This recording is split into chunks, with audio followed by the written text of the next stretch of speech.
கடவுள் எசேக்கியேல் இறைவாக்கினர் வழியாக மக்களுக்கு கூறுகின்றார்.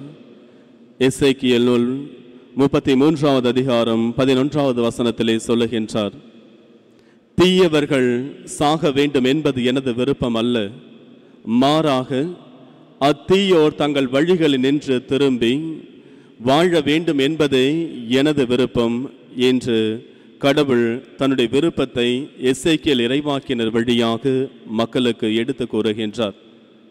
கடவுள் நாம் ஒவ்வொருவரும் வாழ வேண்டும் என்று ஆசைப்படுகின்றார். யார் ஒருவரும் இறக்கக்கூடாது என்பதிலே கடவுள் முழு மனதோடு இருக்கின்றார். அனைவரும் வாழ்வு பெற வேண்டும் என்பதுதான் கடவுளுடைய விருப்பம். அதற்கு தேவையான ஒன்றே ஒன்று மனமாற்றம். இந்த திருவருகை காலத்தின் 2வது ஞாயிறிலே இன்றைய நாள் நற்செய்தி வாசகம் நமக்கு மனமாற்றத்திற்கான ஒரு அழைப்பை கொடுக்கின்றது. அனைவரும் மனம் மாறி திருமுழுக்கு பெறுங்கள் என்று திருமுழுக்கு யோவான் பறைசாற்றி கொண்டிருக்கின்றார். ஆக நாம் மாற வேண்டும் என்பதுதான் இன்றைய நாளினுடைய மைய கருத்தாக இருக்கின்றது. மனிதர்கள் மாறிக்கொண்டேதான் இருக்கின்றார்கள், உலகம் மாறிக்கொண்டுதான் இருக்கின்றது. இந்த உலகத்திலே மாற்றம் ஒன்றுதான் மாறாதது என்பதை கிரேக்க தத்துவ ஞானி ஹெராக்லிட்டஸ் குறிப்பிடுகின்றார். இந்த உலகத்திலே மாற்றம் ஒன்றுதான் மாறாதது. ஓடிக்கொண்டிருக்கின்ற ஆற்று நீரிலே ஒருவன் இருமுறை அதே இடத்திலே கால் வைக்க முடியாது என்ற கருத்தையும் சொல்லிவிட்டு சொல்லுகின்றார், உலர்ந்தவை அனைத்தும் ஈரமாகின்றது, ஈரமானவை உலருகின்றது, குளிரானது வெப்பமாகின்றது, வெப்பமானது குளிராகின்றது, இது அதுவாகின்றது, அது இதுவாகின்றது, ஆக அனைத்தும் மாறிக்கொண்டே இருக்கின்றது என்பதை எடுத்து கூறுகின்றார். ஆனால் இந்த மாற்றம் வளர்ச்சிக்குரிய ஒரு மாற்றமாக இருக்க வேண்டும், அழிவுக்குரிய ஒரு மாற்றமாக இருக்கக்கூடாது. மனிதர்கள் நல்லவர்களாக மாற்றமடைய வேண்டும், நல்லவர்கள் இன்னும் நல்லவர்களாக மாற வேண்டும். அதை விட்டுவிட்டு மனிதர்கள் தீயவர்களாகவோ அல்லது இன்னும் மிகப்பெரிய தீயவர்களாக மாறிக்கொண்டிருப்பது ஒரு மாற்றம் அல்ல. இன்றைய வாசகம் நம் ஒவ்வொருவரையும் நல்லவர்களாக கடவுளுக்கு ஏற்ற பிள்ளைகளாக மாறி வாழ அழைப்பு விடுக்கின்றது. இந்த மனமாற்றம் என்பது உள்ளத்தில் தொடங்கி செயலிலே நிறைவு பெற வேண்டும். உள்ளத்தில் மட்டும் நாம் மனம் மாறிவிட்டோம் என்று உள்ளத்தில் மட்டும் நாம் செய்த தவறுகளுக்காக நாம் இறைவனிடத்திலே மன்னிப்பு கேட்கின்றோம் என்றால் அந்த மனமாற்றம் முழுமை அடைவது கிடையாது. இந்த மனமாற்றம் செயலிலே காட்டப்பட வேண்டும். திருமுழுக்கு யோவான் லூக்கா நற்செய்தி 3வது அதிகாரம் 8வது வசனத்திலே சொல்லுகின்றார், நீங்கள் மனம் மாறியவர்கள் என்பதை உங்களுடைய செயல்களின் மூலமாக காட்டுங்கள் என்று குறிப்பிடுகின்றார். நாம் மனம் மாறிவிட்டோம் என்றால் அதை நாம் செயலின் மூலமாக தான் காட்ட முடியும், அதில் தான் அது நிறைவு பெறுகின்றது. இதற்கு ஒரு சிறந்த எடுத்துக்காட்டு லூக்கா நற்செய்தி 19வது அதிகாரத்திலே கொடுக்கப்பட்டிருக்கின்ற ஒரு நிகழ்வு. ஆண்டவர் இயேசு கிறிஸ்து எரிகோவுக்கு செல்லுகின்றார். பிறகு அந்த பகுதி வழியாக அவர் மக்களோடு சென்று கொண்டிருக்கின்றார். மக்கள் கூட்டம் அலைமோதி கொண்டிருக்கின்றது. ஆண்டவர் இயேசு கிறிஸ்துவின் அருகிலே சென்று கொண்டிருக்கின்றார்கள். அந்த நேரத்திலே சக்கேயு என்கின்ற ஒரு வரி தண்டுபவர்களுக்கெல்லாம் தலைவராக இருக்கக்கூடிய ஒரு மிகப்பெரிய செல்வந்தர் ஆண்டவர் இயேசுவை காண வேண்டும் என்று ஆசைப்படுகிறார்.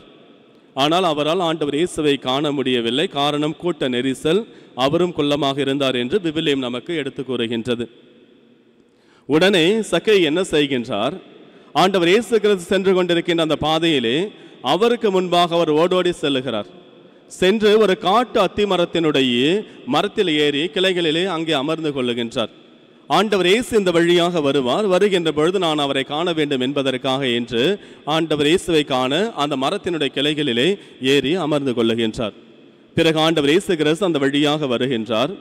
வருகின்ற பொழுது அந்த மரத்திற்கு அடியில் நின்று மேலே இருக்கின்ற சக்கேயுவை அண்ணார்ந்து பார்த்து சொல்லுகின்றார், சக்கேயு கீழே இறங்கி வா, இன்று நான் உன்னோடு உன் வீட்டில் தங்க வேண்டும் என்று சொல்லுகின்றார்.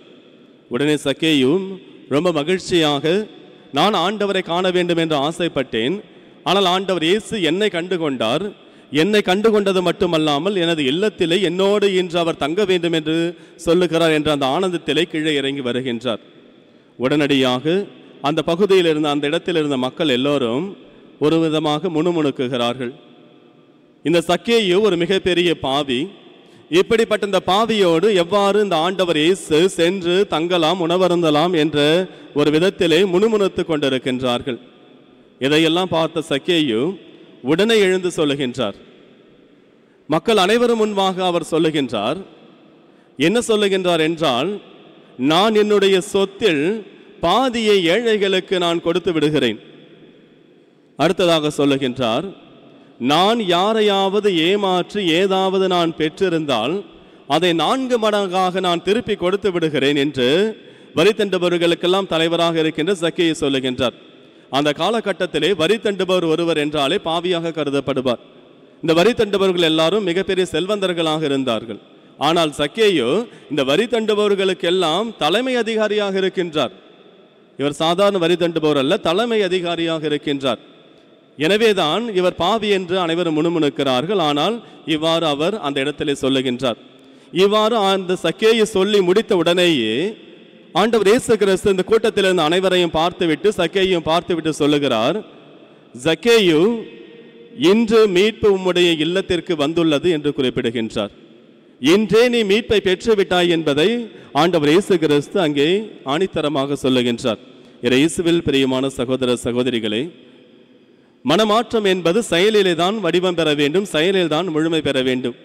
சக்கேயு ஒருவேளை நான் ஏன் ஆண்டவரை பார்க்க வேண்டும், நான் குள்ளமாக இருக்கிறேன், அவரை பார்க்க நான் ஆசைப்பட்டாலும் கூட அவரை பார்க்க முடியவில்லையே என்று அவர் அங்கேயே நின்று கொண்டிருந்தார் என்றால், அந்த பாதையிலேயே நின்று கொண்டிருந்தார் என்றால் நிச்சயமாக அவரால் ஆண்டவரை கண்டிருக்க முடியாது. தான் நின்று கொண்டிருக்கின்ற இந்த பாதை தவறானது, நான் என்னுடைய பாதையை மாற்றி அமைத்து ஆண்டவர் இயேசு கிறிஸ்து வருகின்ற பாதையில் சென்றால்தான் அவரை காண முடியும் என்பதை உணர்ந்ததால் தான் அவர் அங்கிருந்து தன்னுடைய பாதையை மாற்றிக்கொண்டு இயேசுவினுடைய பாதையில் செல்லுகின்றார். சென்று அந்த மரத்தின் மீது ஏறி அமருகின்றார். நாம் எப்பொழுது மனம் மாறுகின்றோமோ, நம்முடைய வாழ்க்கை பாதையை, தவறான வாழ்க்கை பாதையை மாற்றிக்கொள்ளுகின்றோமோ, அப்பொழுதே நாம் மேலே உயர்ந்து விடுவோம் என்பதற்கு ஒரு சிறந்த எடுத்துக்காட்டாக இருக்கின்றார். தன்னுடைய வாழ்வை அவர் மாற்ற வேண்டும் என்று நினைத்த பொழுதே அவர் மேலே, எல்லோருக்கும் மேலே உயர்ந்து ஒரு இடத்திலே அமர்ந்திருக்கின்றார். ஆக மனமாற்றம் என்பது நம்மை ஒரு உயர்ந்த வளர்ச்சியினுடைய இடத்திற்கு அழைத்து செல்லும் என்பதிலே எந்த ஒரு மாற்று கருத்தும் கிடையாது. நம்மை நிச்சயமாக ஒரு உயர்ந்த இடத்திற்கு எடுத்து செல்லும்.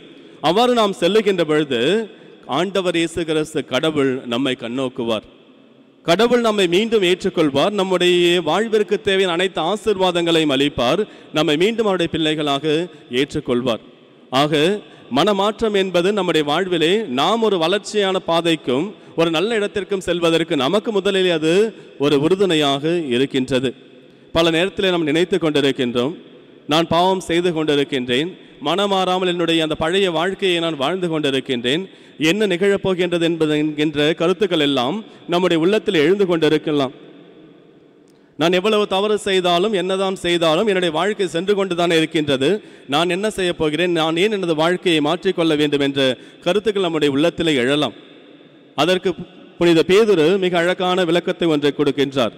2 பேதுரு 3வது அதிகாரம் 9வது வசனத்திலே சொல்லுகின்றார், கடவுள் தம் வாக்குறுதியை நிறைவேற்றுவதில் காலம் தாழ்த்துவதாக சிலர் கருதுகிறார்கள். ஆனால் அவர் அவ்வாறு காலம் தாழ்த்தவில்லை, மாறாக உங்களுக்காக பொறுமையோடு இருக்கிறார்.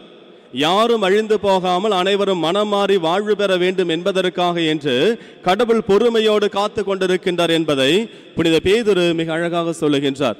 ஆக நாம் தவறு செய்கின்ற பொழுதெல்லாம் கடவுளால் நம்மை தண்டிக்க முடியாமல் இல்லை, மாறாக அவர் நம்மை தண்டிக்காமல் என்றாவது ஒரு நாள் என்னுடைய மகன், என்னுடைய மகள் மீண்டும் நல்ல வழிக்கு திரும்பி வந்து என்னோடு சேர்ந்து இணைந்து வாழ்வார் என்ற ஒரு ஆசையிலே காத்து கொண்டிருக்கின்றார், பொறுமையோடு காத்து கொண்டிருக்கின்றார். ஏனென்றால் இறைவன் எவருடைய சாவிலும் இன்பம் அடைவது கிடையாது. இயேசுவில் பிரியமான சகோதர சகோதரிகளை, நம்முடைய வாழ்க்கையிலே நாம் என்ன செய்து கொண்டிருக்கிறோம் என்று சிந்தித்து பாருங்கள். நாம் தவறான பாதையில் வாழ்ந்து கொண்டிருக்கின்றோம் என்றால் நம்முடைய வாழ்க்கை பாதையை நாம் மாற்றி அமைக்க வேண்டும். அந்த வாழ்க்கை பாதையை நாம் மாற்றி அமைக்கின்றோம் என்பதை செயலில் காட்ட வேண்டும். திருமுழுக்கு யோவான் மக்களுக்கு மனமாறுங்கள் என்ற செய்தி அறிவித்துக் கொண்டிருந்த பொழுது இவ்வாறு சொன்னார், உங்களுடைய மனமாற்றத்தை நீங்கள் செயலில் காட்டுங்கள் என்று குறிப்பிடுகின்றார். செயலில் காட்ட வேண்டும் என்று சொன்னவுடனேயே அங்கிருந்த மக்கள் கேட்கிறார்கள், எப்படி நாங்கள் செயலில் காட்ட முடியும் என்பதை கேட்கிறார்கள். உடனே திருமுழுக்கு யோவான் சொல்லுகிறார், படை வீரர்களை பார்த்து சொல்லுகிறார், நீங்கள் யாரையும் அவதூறாக பொய்க்குற்றம் சாட்டி கைது செய்யாதீர்கள்.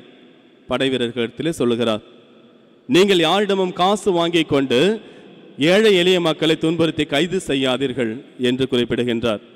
வரி தண்டுபவர்களை பார்த்து சொல்லுகின்றார், நீங்கள் வரி வசூலிக்கும் பொழுது குறிப்பிட்ட தொகைக்கு மேலாக நீங்கள் வரி வசூலிக்க வேண்டாம் என்பதை எடுத்து கூறுகின்றார்.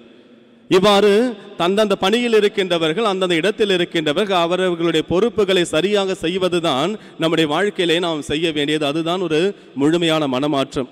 ஒரு தாய் தந்தை தன்னுடைய கடமையை ஏற்று அந்த தந்தைக்குரிய கடமையை அந்த குடும்பத்திலே ஆற்றுகின்றார் என்றால் அதுதான் ஒரு முழுமையான மனமாற்றம். ஒரு தாய் தன்னுடைய குடும்பத்திற்கு தேவையான அனைத்தையும் செய்து கொண்டு அந்த குடும்பத்திற்கு தேவையான அனைத்தையும் அவர் உழைத்து கொடுத்து கொண்டு அந்த குடும்பத்தை பேணி பராமரித்து கொண்டிருக்கின்றார் என்றால் அதுதான் மனமாற்றம். இறைவன் நம்மிடமிருந்து மிகப்பெரிய காரியங்களை எல்லாம் எதிர்பார்ப்பது கிடையாது. நமக்கென்று கொடுக்கப்பட்டிருக்கின்ற சிறு சிறு பொறுப்புகளாக இருந்தாலும் சரிதான், அது எதுவாக இருந்தாலும் அந்த பொறுப்புகளிலே நாம் சரியாக இருக்க வேண்டும் என்பதுதான் இறைவனுடைய ஒரு எண்ணமாக, ஆசையாக இருக்கின்றது.